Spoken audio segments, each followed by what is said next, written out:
Good afternoon, everyone. Thank you for joining us for today's webinar. My name is Neil Foley, and I'm the Applications Engineer at RISE. Today, I'm going to be discussing some effective methods when designing parts for additive manufacturing in general, and RISE printers in particular. In case you're new to additive manufacturing with fused deposition modeling, or FDM machines, I'll begin by discussing some common considerations for preparing your models to print and some design choices that can make the process faster and easier. Then I'll discuss a few common uses of 3D printers, including jigs, fixtures, and assembly components. And then we'll look at some useful methods for post-processing parts. Finally, I'll discuss some benefits and unique applications of RISE technology, including digital augmentation of parts. FDM 3D printers produce parts by separating part models into layers and filling in each layer with extruded thermoplastic. There are a few steps in the process worth examining. One thing to consider is the quality of the models being processed. A model with low resolution, as shown in the top image, will appear faceted on its circular surfaces when printed. Increasing the resolution of the model can solve this effect. Another important consideration is part orientation. Because models are separated into distinct layers, the orientation along which those layers are sliced can have significant effects on how a part is printed, as well as an effect on material usage, print duration, and ease of support structure removal. Finally, it's important to ensure that the extrusion speed and alignment are properly calibrated for the printed parts. Poorly calibrated machines can produce poor surface finishes and inconsistencies among parts. When a part is being produced with fused deposition modeling, each layer must be fully supported by the layers underneath it. In order to accommodate this requirement, most 3D printers will build support structures alongside the model to maintain support for each layer. After the print is finished, this support can be removed using different methods depending on the printer that made it. For some printers, support removal can add a lot of post-processing time and difficulty to the production of parts, particularly if support is built into narrow spaces, delicate features, or obstructed geometry. So, in order to reduce the time and effort required to remove support, it's useful to reduce the amount of support being printed. One effective way of doing this is to adjust model designs to use self-supporting build angles. Most FDM printers can build unsupported overhangs at or above approximately 45 degrees. The three images shown here illustrate how self-supporting angles can eliminate the need for support from delicate features and deep cavities, making post-processing of these parts much simpler. I'll now discuss jigs and fixtures, a common application of FDM technology. Jigs and fixtures are tools that are most often used in manufacturing. They link with one or more work pieces and help to secure and manipulate them during manufacturing processes. There are several benefits to using these devices rather than manipulating work by hand. The deterministic positioning they can provide ensures that the resulting parts from each use will be very accurate and interchangeable. The automation of positioning also allows tooling to be applied much faster, making the manufacturing process more efficient. Creating jigs and fixtures using additive manufacturing technologies allows you to rapidly iterate their designs and create custom solutions on demand. Here are some of the most common uses of jigs and fixtures. Clamps and work holding fixtures can secure work pieces in place for all sorts of processes. Brackets are a type of fixture that doesn't necessarily hold work in place, but may still be used to securely couple two or more components. Some examples of jigs include guides and templates for cutting, drilling, and aligning components during assembly. There's a huge variety of other creative ways of using these or similar devices depending on your application needs. Next, I'm going to discuss some best practices and important things to consider when you're designing jigs and fixtures for additive manufacturing. To maximize accuracy and repeatability, it's best to use some form of kinematic supports to ensure that every workpiece is identically located during the process. Remember that when using kinematic supports, the key is to use the minimum number necessary to achieve a deterministic position. This approach prevents any variation in placement from one part to the next. However, in many cases, this degree of precision isn't quite necessary and a simpler support method is sufficient. Considering the strength and durability requirements of many jig and fixture applications, it's best to also strengthen the part with ribs and fillets wherever possible, particularly at the thinner joints.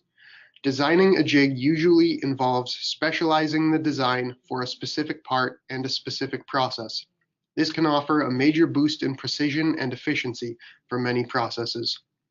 But if you need to hold a variety of workpieces for a variety of processes, it may be more efficient to design more general purpose clamps or work holding fixtures. Another useful method of supporting parts is to create a snug fit depression. This doesn't offer the same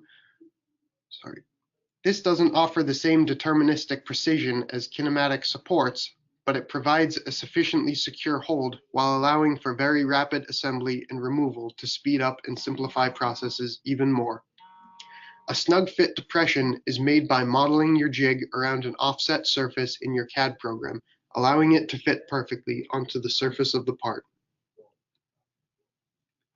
That's all for jigs and fixtures. Now let's take a quick look at using additive manufacturing to produce assembly components. 3D printed components can be used for all sorts of things, including replacing broken parts of assemblies, printing fixtures to attach assembly components together, creating functional prototypes, and even producing end-use service parts.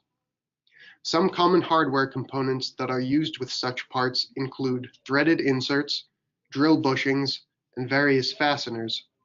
Shown here are a few assemblies composed of both rise parts and external parts.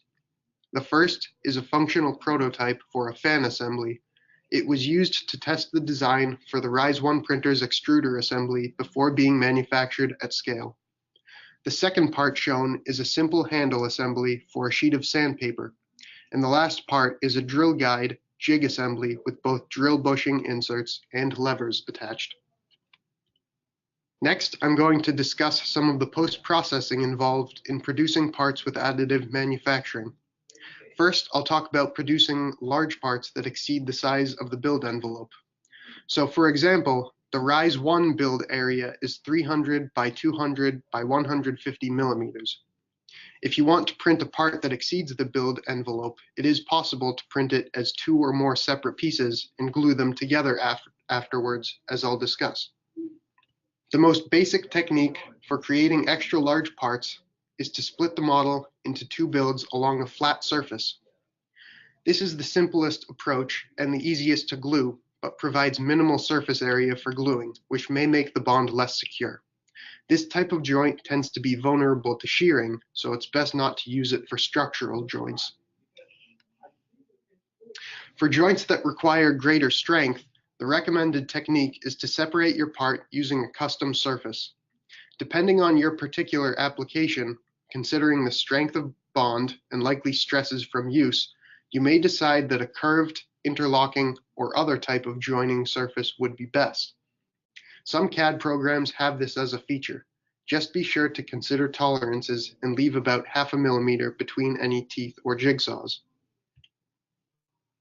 Some programs will automatically separate a model for gluing, and the default approach is typically to split a large part along a spiked surface as shown.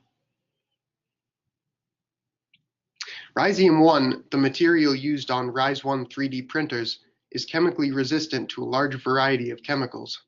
One consequence of this is that most adhesives do not adhere to it. When we need to glue parts together, we use the chemical D-limonene, which can dissolve and fuse the surface of Rhizome 1. Derived from citrus fruits, it's safe for human skin and doesn't require special care for application or transportation. To apply D-limonene to a Rhizome 1 part, simply dip a brush into it and paint onto the surface of your part. On top of gluing large parts with D-limonene, it also has a few other useful applications. One use of D-limonene is the smoothing of surfaces. Sloped surfaces printed with FDM printers can sometimes appear rough or stepped, but by applying D-limonene, these surfaces can be made smoother. Simply dip the part into the D-limonene for approximately 2 minutes, then let it dry overnight. This can also be used to eliminate pores or gaps and help make your part watertight. Next, I'll be discussing RISE's technology called augmented polymer deposition and some of the unique applications it offers. Augmented polymer deposition, or APD, involves the simultaneous extrusion of our own compound of medical engineering grade thermoplastic and the jetting of special inks. First, thermoplastic is extruded, forming the support structure. Next, release ink is jetted between the support and the first layer of the model structure. This allows us to rapidly remove support structures from our printed parts, significantly speeding up the post-processing step. Then, more thermoplastic is extruded, forming the model, and special inks are jetted between the layers of thermoplastic to control material properties by voxel. This effect can be used to apply marking ink to the surface of parts in the form of text, images, or even scannable codes. All right, so one exciting application for this marking ink capability is the digital augmentation of parts using printed QR codes. QR codes are a 2D pattern that can be scanned by any smartphone with a camera. Here's a brief video showing a digitally augmented part in action.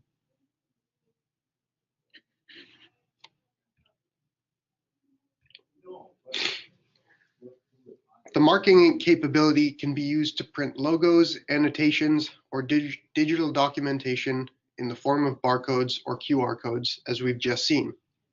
Using QR codes, a large amount of information can be embedded on a 3D printed part, including part and version numbers, authors, dates, and printer of origin, as well as vital dimensions and their associated tolerances.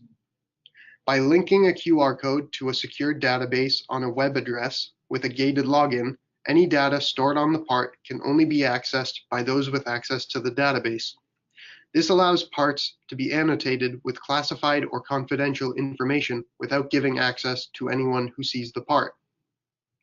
QR codes can also connect parts to their associated diagrams, instructions, and user manuals with much greater detail than printed annotations would allow. QR codes offer a lot of power, but there are some things you'll need to pay attention to as well to ensure that they perform properly. One thing to be careful of is distortion of the code, which can happen when it's applied at an angle or onto a curved surface. The codes on the models shown in the images both became distorted due to angled application in one case and a curved surface in the other. These codes would be difficult for a scanner to read. Another issue to avoid is obstruction of the QR code. The code shown in the model was applied to an inside surface. This will make it harder to read the code because it can only be viewed from an angle rather than straight on. For small obstructions, many QR codes actually include an error correction mechanism that allows them to scan even if a portion of their data is hidden or damaged, but it's best not to depend on this. Shown below is a QR code template that shows the digital structure of the code. The gray area can be partially obstructed, but the rest must be legible for the code to scan. Finally, each QR code image includes a white boundary that helps scanners isolate the code from its surroundings. Don't put QR codes too close to an edge, as is shown in the model, because this could also prevent the code from scanning.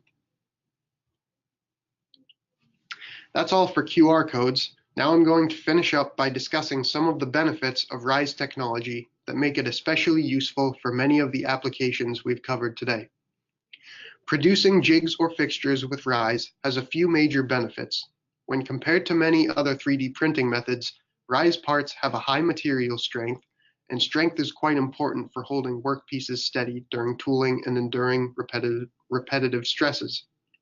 The fast rate of production and little post-processing of our APD process allows you to produce and revise your jig and fixture designs faster than other printing methods, and much faster than traditional machining and manufacturing methods.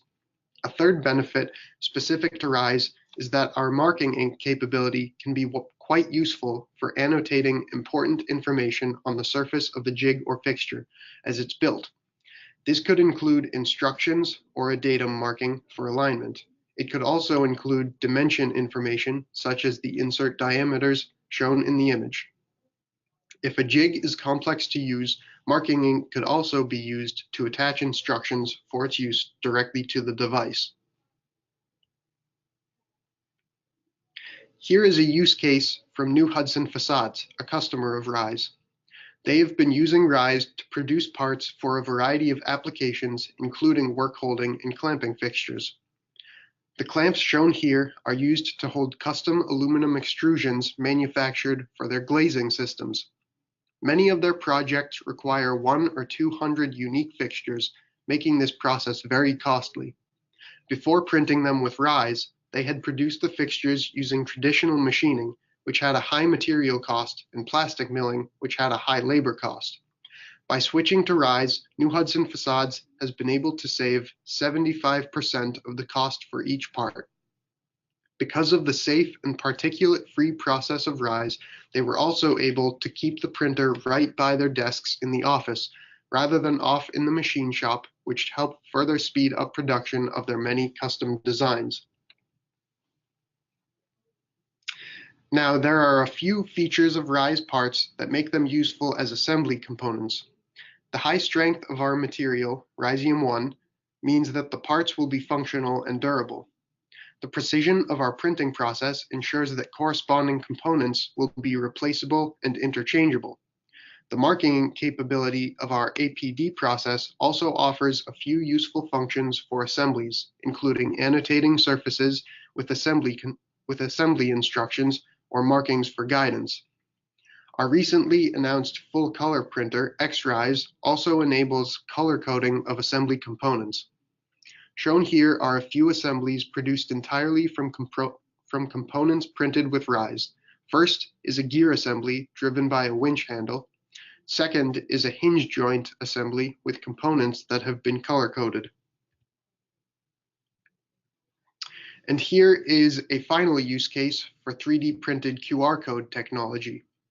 For a variety of medical reasons, doctors will use MRIs and CAT scans to model the bones and other organs of their patients.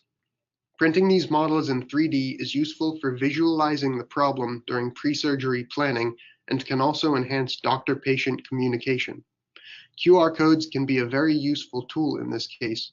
A QR code applied to the surface of a printed model can link that model to a database of information about the patient, their medical condition, and the scan metadata of the model. But most importantly, this type of data is confidential, and it's important that not just anyone with a printed model and a QR code reader will be able to access a patient's personal information. By storing that data in a linked QR code, it will be readily accessible, but only to those with permission to access the database.